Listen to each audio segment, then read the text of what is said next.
મારા વાલા પ્રિયો, ઈસુ ખ્રિસ્ત તમને ખૂબ જ પ્રેમ કરે છે. તેઓ અત્યંત પ્રેમાળ છે. તેથી જ તેઓ દરરોજ તમારી સાથે વાત કરે છે. પરમેશ્વર આજના દિવસે પણ તમને એક વચન આપી રહ્યા છે અને સલાહ આપી રહ્યા છે.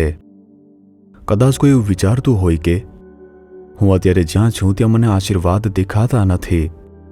શું બીજા દેશમાં જવું જોઈએ? શું બીજી કંપનીમાં જવું જોઈએ? શું બીજા વિભાગમાં જવું જોઈએ? શું મારે આ બધું વેચીને બીજે જવું જોઈએ? ઈશ્વરના આશીર્વાદ મેળવવા માટે આવા વિચાર આવશે.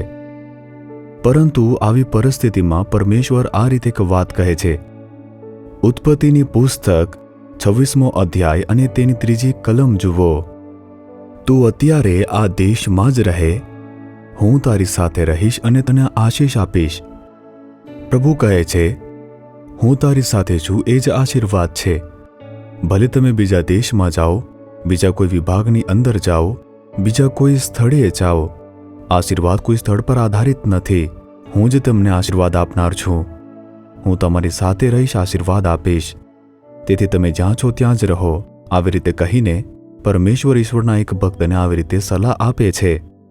પરમેશ્વર તેની જરૂરિયાતો પૂરી કરે છે, તેને આશીર્વાદ આપે છે અને દુષ્કાળના સમયમાં તેને સમૃદ્ધ બનાવે છે. આવી રીતે આપણે બાઇબલમાં જોઈએ છીએ.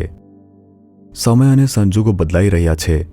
કદાચ એવું લાગે બીજે ક્યાંક જવું વધુ સારું છે, તેથી ચાલો સ્થાન બદલીએ. આવી રીતે તમે વિચારતા હશો. પરંતુ પ્રભુ શું કહે છે તે સાંભળો. આ જગ્યાએથી નીકળો, હું બતાવીશ ત્યાં જાઓ, હું આશીર્વાદ આપીશ. જો આવી રીતે કહે તો તમે આગળ વધી શકો છો.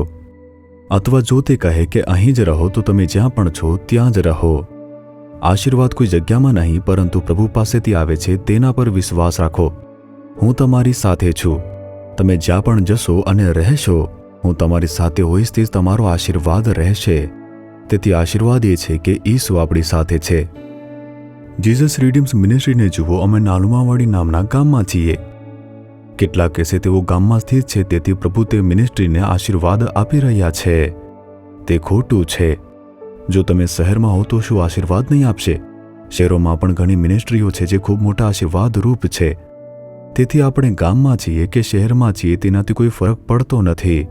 પ્રભુ કહે ત્યાં આપણે રહીએ તે મહત્વનું છે. હું 12 વર્ષ સુધી ચેન્નઈમાં હતો. તે મારા આધ્યાત્મિક જીવન અને મિનિસ્ટ્રીના શરૂઆતના દિવસો હતા. ત્યારે પ્રભુએ મને આજ્ઞા આપી, તારા વતન ગામમાં જા, ત્યાં રહે અને તું મારી ત્યાં સેવા કરે એમ કહ્યું. તેમણે તે કરવાનું કહ્યું. મેં આજ્ઞા પાડી અને ગયો. મેં આજ્ઞા પાડી હોવાથી તેઓ મારી સાથે રહ્યા અને મને આશીર્વાદ આપી રહ્યા છે. મહત્વની વાત છે કે પ્રભુની આજ્ઞા પાડીને તે મુજબ આપણે કરવું જોઈએ, તો તે સાથે રહીને આશીર્વાદ આપશે. અને તેથી આજે તેઓ તમને વચન આપે છે, હું તમારી સાથે રહીશ અને આશીર્વાદ આપીશ. શું વિશ્વાસ કરો છો? જો હા તો હૃદય પર હાથ રાખો. કહો, પ્રભુ તમે મારી સાથે છો અને તમે મને આશીર્વાદ આપશો. તમે જ્યાં પણ મને રાખવા માંગો છો હું ત્યાં જ રહીશ. તમે જ્યાં મોકલશો ત્યાં હું જઈશ. તમે જ્યાં રહેવાનું કહેશો હું રહીશ.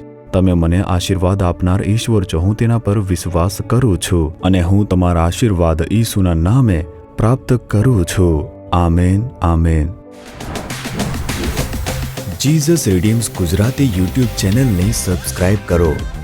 દરેક નવા કાર્યક્રમની માહિતી મેળવવા માટે બેલ આઇકન પર ક્લિક કરો.